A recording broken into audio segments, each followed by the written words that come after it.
If you read President Donald Trump's tweets, you might think China-U.S. relations have hit rock bottom.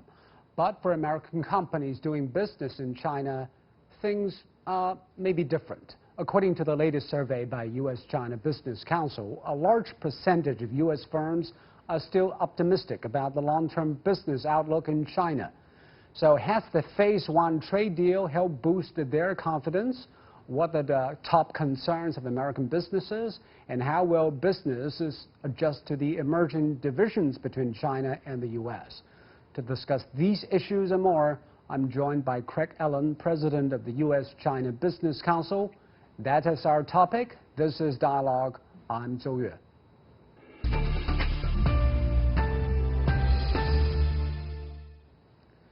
So, Craig, the U.S. China Business Council released the latest number survey on top 10 challenges faced by member companies, and this year's COVID-19 make it to the list. How severe is the impact, in your opinion? So COVID-19 has both an economic, a psychological, and also a political impact. I would say on the economic side, the impact is quite severe, and it has reduced demand for companies around the world. Most severely in the tourism and travel area. On the political side, it has also had a severe impact. The United States is in the middle of an election, and as a result of the pandemic, unemployment in the United States has skyrocketed from about 3.5% up to probably today 12 or 13%. And that has had an impact. So while the impact is felt differently between different industries, it is large, and hopefully it will end soon with the introduction of a vaccine. But right now that is unpredictable, and so the future, especially in the short and medium term, remain unclear. What about the American businesses in China? How are they doing? American businesses that have invested in China are generally doing very well. Profits are high. They are continuing their investment in China. So most of the American companies already in the China market are doing well. I think that new to market companies, those who are looking at China for the first time, are probably hesitating now because it's impossible to travel. But those who are there are generally doing very well. The different industries have different results, of course, but generally it's a very positive picture. The reason I ask this is because a lot of people on both sides are probably talking about decoupling. That it means divergence of U.S. and Chinese economies. But looking at your report, I'm a little bit wowed because when asked, are China operation profitable in 2011, it's 85% saying profitable, but in 2020 it's 91%. And when asking, has your company making plans to move away from China, actually 87% said no. So it's totally a different picture than many people in both China and the U.S. Well, I think that we need to look at the individual sectors. The Chinese consumer economy is doing especially well now. As the middle class continues to grow and grow larger and larger, the world's largest middle class, consumer goods are doing very well. Industrial goods are also generally doing very well. Chemicals and petrochemicals and other industrial goods. Where there is tension and discussion of decoupling is really in the high technology area. And that is true specifically for telecommunications, internet, media, a little bit less so for pharmaceuticals and life sciences. But there the tensions are very real. and very, very much felt by companies, both Chinese companies in the U.S. and American companies in China. But do you think that that will expand, the tension area will expand to other sectors with increasing heated rhetorics on both sides?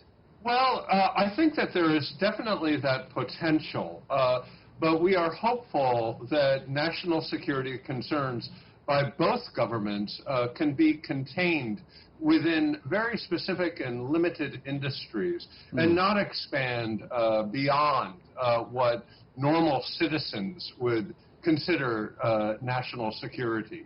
But right now, that's a little bit of a challenge because both governments are talking about economic sovereignty and national security in a more and more expansive way.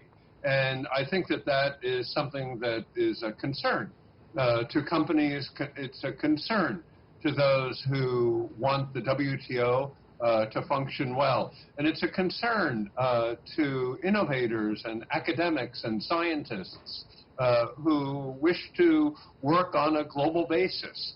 And right now, their ability to do so is not 100% certain. Let's talk a little bit about what you just said happened in the high-tech area.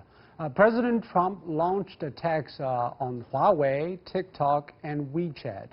And there are people here in China saying we should do tit for tat, but others saying, well, it's not in our interest. We shouldn't retaliate the way that the Americans has been doing. What is your thinking on this?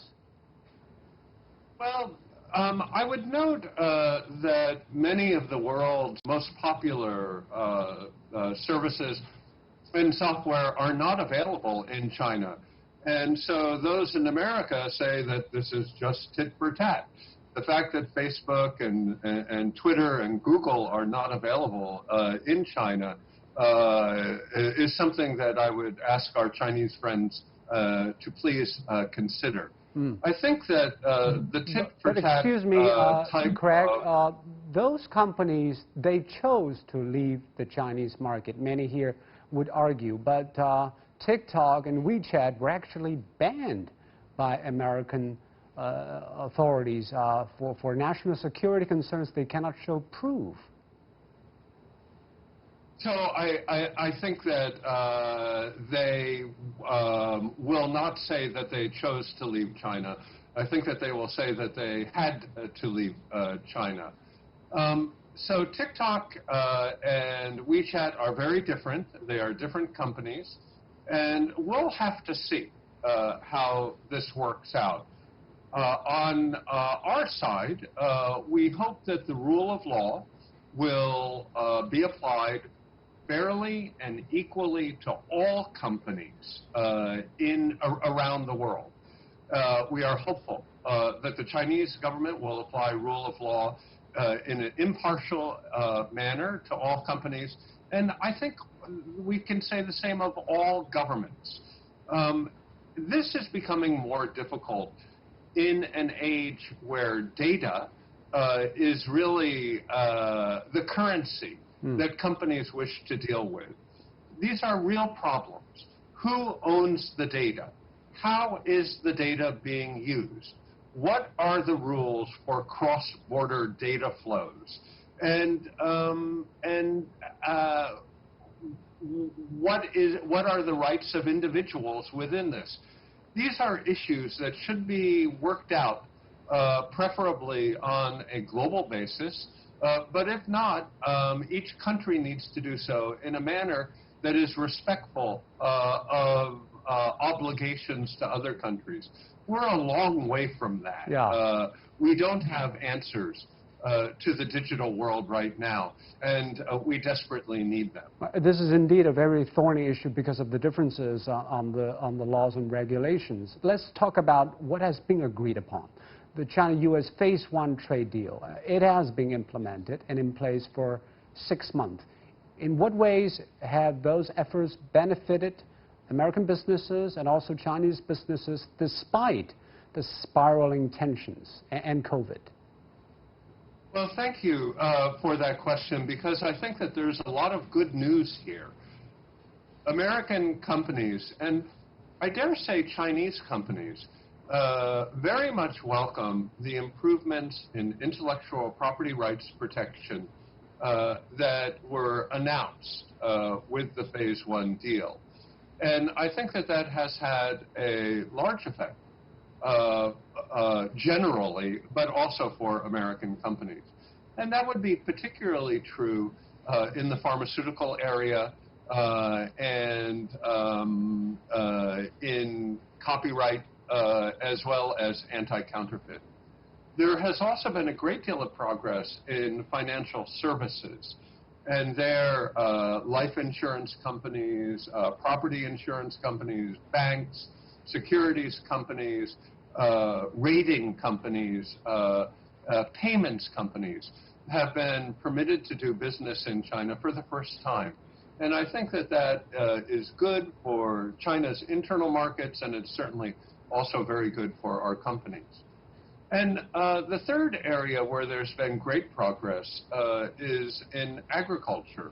The ability of American and other companies to provide a very rapidly growing and very sophisticated Chinese middle-class consumer market has expanded quite significantly. And we see a significant increase in, for example, American beef and pork and chicken exports to China. So that is excellent. There are other areas where the agreement has not been fulfilled and is not yet complete. The agreement also has provisions in it that spell out increases of Chinese exports, Chinese imports from the United States. And the aim was like what?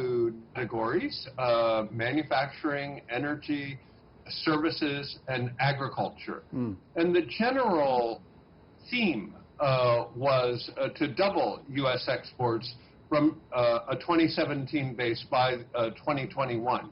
Now, that is going to be difficult because... we're also living in the post-COVID world, correct? That's right. That's exactly right. And energy prices are very low. Global energy prices are low. And services exports have been very severely impacted by COVID, particularly travel, tourism, and education. So I would say the policy side of the agreement has worked out very well. And in my view, anyway, the Chinese government has implemented the reforms very effectively.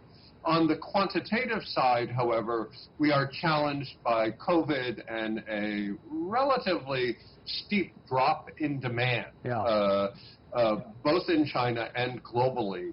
Stick around, Craig. We'll get more questions on China-U.S. relations later on. We'll take a short break and be back in a minute.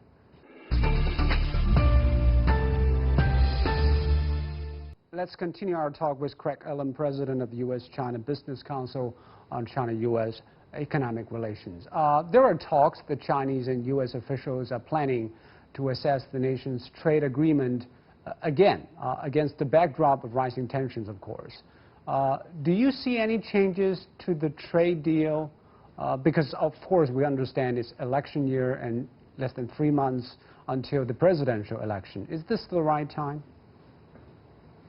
Well, I think communications between China and the United States is good at all times. And the more communication between our two countries, the better. And the more senior those communications, the better. So, yes, I do think that now is a good time. As I mentioned, there is much to be very pleased about with the agreement, and particularly the steps that the Chinese government has made to liberalize China's internal markets to create a more level playing field for U.S. companies. But at the same time, there are challenges. Not all of the provisions have been executed in the way that were planned. And moreover, for some people, the quantitative commitments made by the Chinese government are the most important part of the agreement. And I think that in general, halfway through 2020, we are about at 26% of meeting those commitments. And I think that a good, serious talk about that would be very helpful to set expectations and to plan what will we do with the world's most important bilateral relationship for the rest of 2020 and 2021. Yeah, so as you said, Craig, a quantitative commitment is important for some people in America.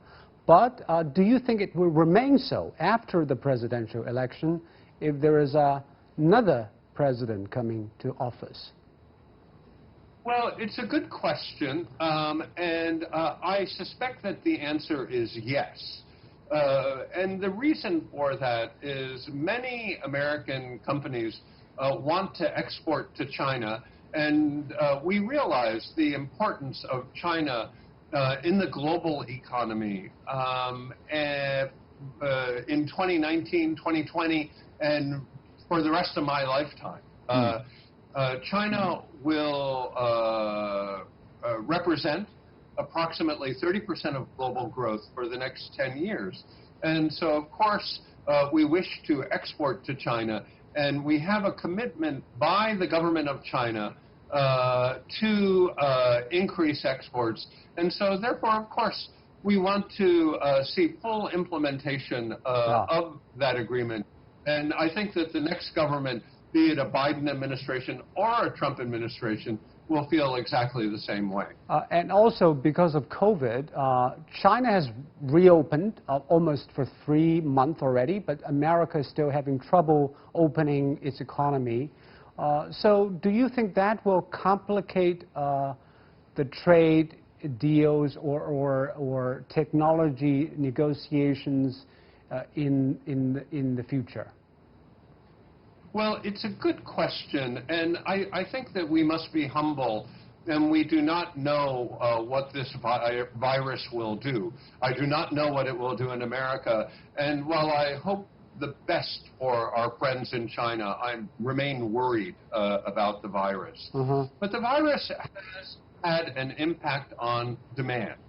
And although the Chinese industrial economy is doing quite well, still consumers are conservative in China. Yeah, understandable.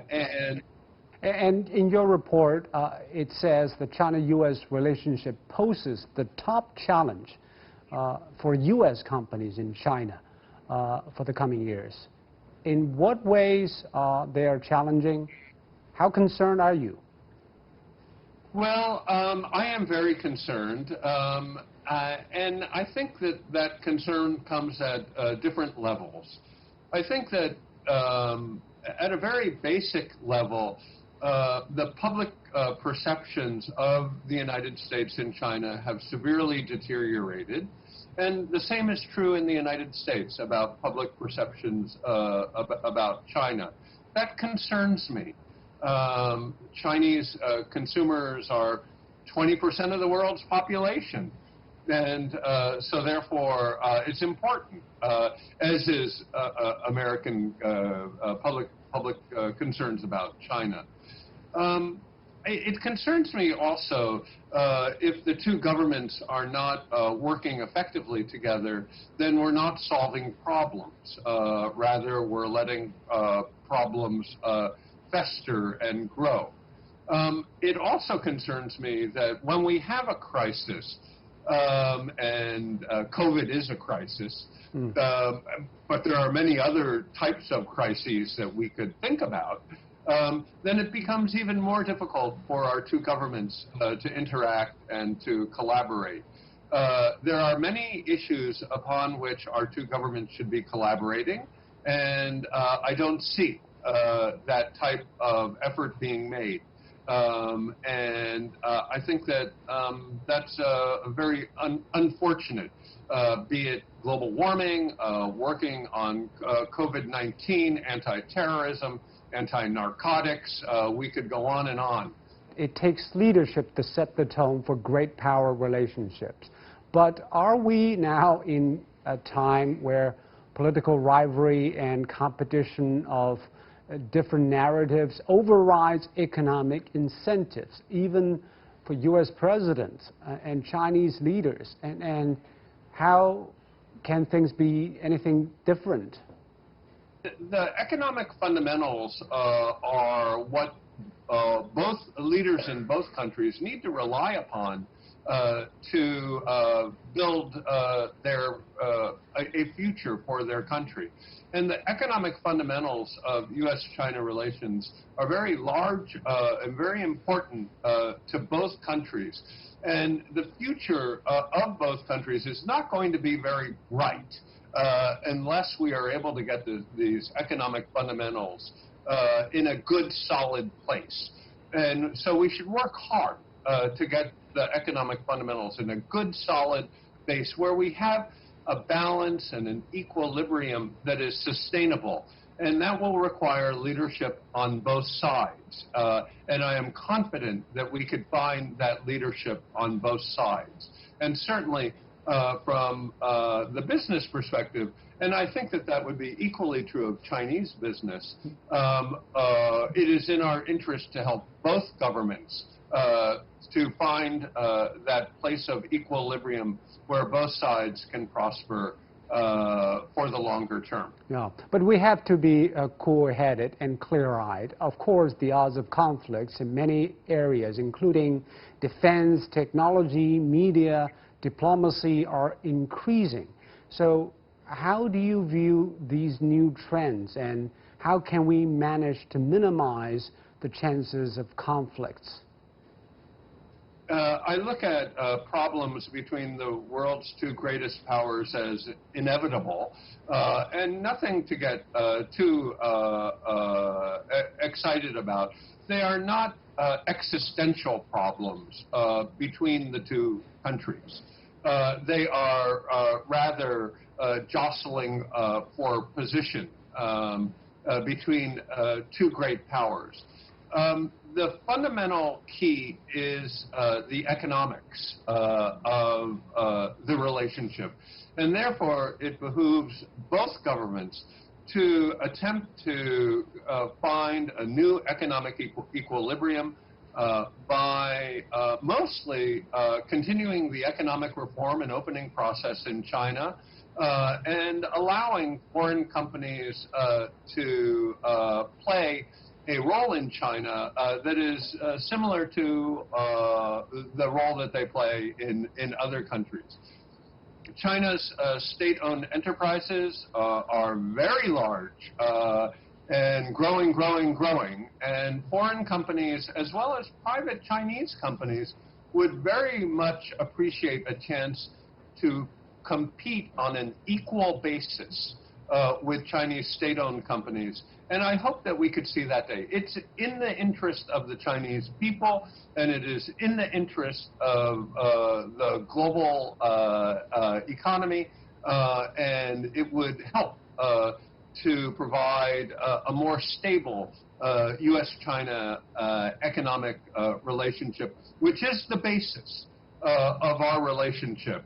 And it has been that way for the last 240 years, and I'm quite confident it will be that way for the next 240 years. Would you say the reform of state-owned enterprises will be on the top of your wish list as American businesses? I would say the reform of state-owned enterprises, more transparency about subsidies, and a more globally pro-innovation technology policy are the three big areas where we would like to focus. Okay, let's talk a little bit about politics. When the U.S. presidential election is over, depending on who wins, what kind of changes can we expect on trade policy, economic priorities next year? Well, I think that if we do have a Biden administration, they will inherit or a different Trump administration. Yeah. Well, I think that those are two different things. Yeah. But if we were to have a change of government, I think that President Biden knows, Vice President Biden knows President Xi quite well, and I think that if you will, some of the priorities, the styles, the procedures and processes will probably change, but the fundamental issues will remain. And the two countries are going to need to continue to talk about those issues. I am concerned about the decline of the Chinese image, or the image of China in the United States, as I am concerned about the decline of the image of the United States in China. And that will make it difficult for any administration really to maneuver, to make changes. What happens in the United States will also be determined in large part by what happens in the Senate. As you know, on November 3rd, the vote is not only for the president, but there is a possibility that the U.S. Senate could shift from a Republican-dominated to a Democratic-dominated. Will their tone on China be changed? Well, that's a good question. I suspect that you would have a different emphasis. But the composition of the Senate is extremely important and will constrain the president, whichever president it is. We have a three-part system here, and there needs to be compromise between the executive branch and the legislative branch.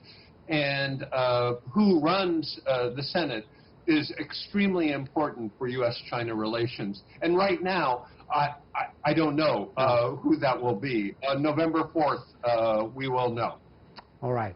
But at least the talk like this is very helpful for both sides, the audiences on both sides. Thank you very much, Mr. Allen. My great pleasure. Thank you for having me. And that will do it for this edition of Dialogue here on CGTN. I'm Joe in Beijing. Thank you so much for watching. Goodbye.